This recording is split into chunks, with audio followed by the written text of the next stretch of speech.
Jérémie, chapitre 31. En ce temps-là, dit l'Éternel, je serai le Dieu de toutes les familles d'Israël, et ils seront mon peuple. Ainsi parle l'Éternel. Il a trouvé grâce dans le désert, le peuple de ceux qui ont échappé au glaive. Israël marche vers son lieu de repos. De loin l'Éternel se montre à moi. Je t'aime d'un amour éternel.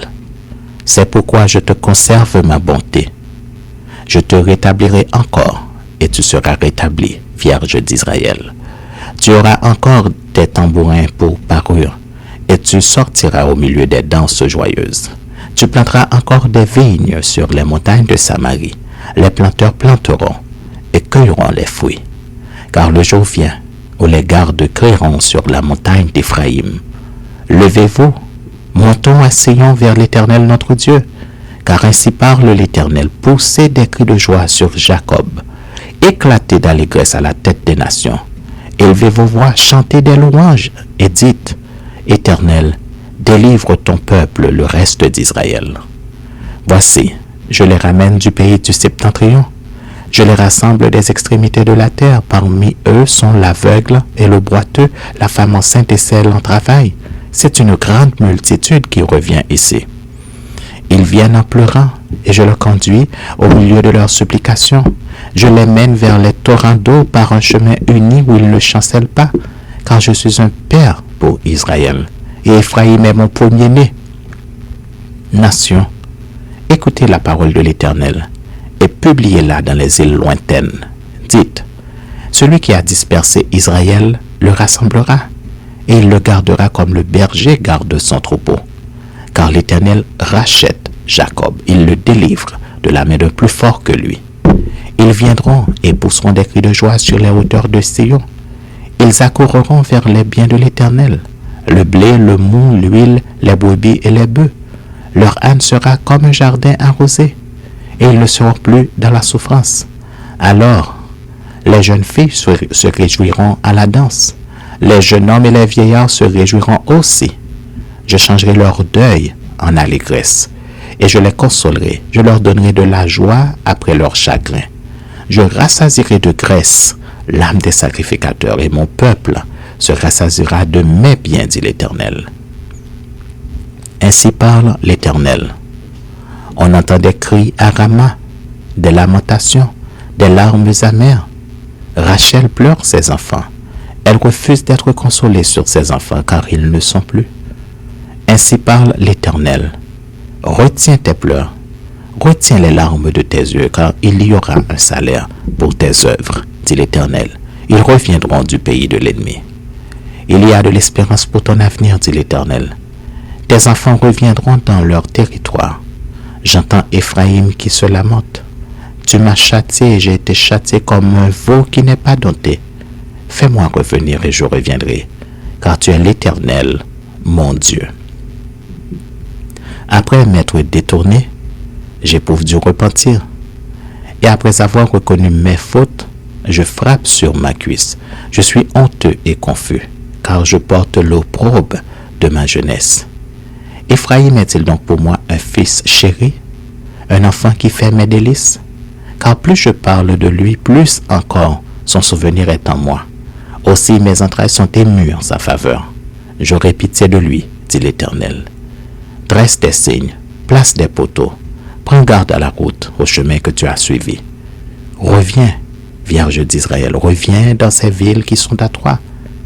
Jusqu'à quand seras-tu errante, fille égarée? Car l'Éternel crée une chose nouvelle sur la terre. La femme recherchera l'homme. Ainsi parle l'Éternel des armées, le Dieu d'Israël. Voici encore ce que l'on dira dans le pays de Juda et dans ses villes, quand j'aurai ramené leurs captifs. Que l'Éternel te bénisse, demeure de la justice, montagne sainte. Là s'établiront Juda et toutes ses villes, les laboureurs et ceux qui conduisent les troupeaux, car je rafraîchirai l'âme altérée, et je rassasierai toute âme languissante. Là-dessus, je me suis réveillé et je regardais. Mon sommeil m'avait été agréable. Voici les jours viennent, dit l'Éternel, où j'ensemencerai la maison d'Israël, et la maison de Juda d'une semence d'hommes et d'une semence de bêtes. Et comme j'ai veillé sur eux pour arracher, abattre, détruire, ruiner et faire du mal, ainsi je veillerai sur eux pour bâtir et pour planter, dit l'Éternel. En ces jours-là, on ne dira plus, les pères ont mangé des raisins verts et les dents des enfants en ont été agacées. Mais chacun mourra pour sa propre iniquité. Tout homme qui mangera des raisins verts, ses dents en seront agacées.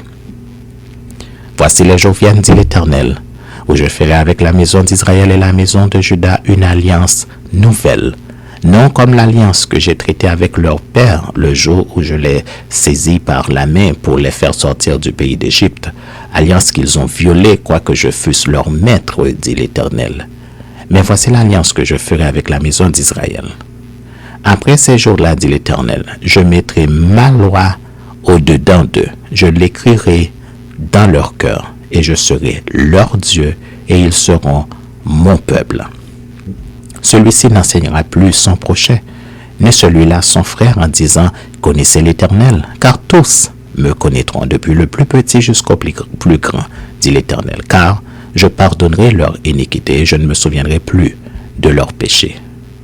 Ainsi parle l'Éternel qui a fait le soleil pour éclairer le jour, qui a destiné la lune et les étoiles à éclairer la nuit, qui soulève la mer et fait mugir ses flots, lui dont le nom est l'Éternel des armées. Si ces lois viennent à cesser devant moi, dit l'Éternel, la race d'Israël aussi cessera pour toujours d'être une nation devant moi. Ainsi parle l'Éternel. Si les cieux en haut peuvent être mesurés, si les fondements de la terre en bas peuvent être sondés, alors je rejetterai toute la race d'Israël à cause de tout ce qu'ils ont fait, dit l'Éternel. Voici les jours viennent, dit l'Éternel, où la ville sera rebâtie à l'honneur de l'Éternel, depuis la tour de Hananéel jusqu'à la porte de l'angle. Le cordeau s'étendra encore vis-à-vis jusqu'à la colline de Gareb et fera un circuit du côté de Goat, toute la vallée des cadavres et de la cendre et tous les champs jusqu'au torrent de Cédron, jusqu'à l'angle de la porte des chevaux à l'Orient seront consacrés à l'Éternel et ne seront plus à jamais ni renversés ni détruits.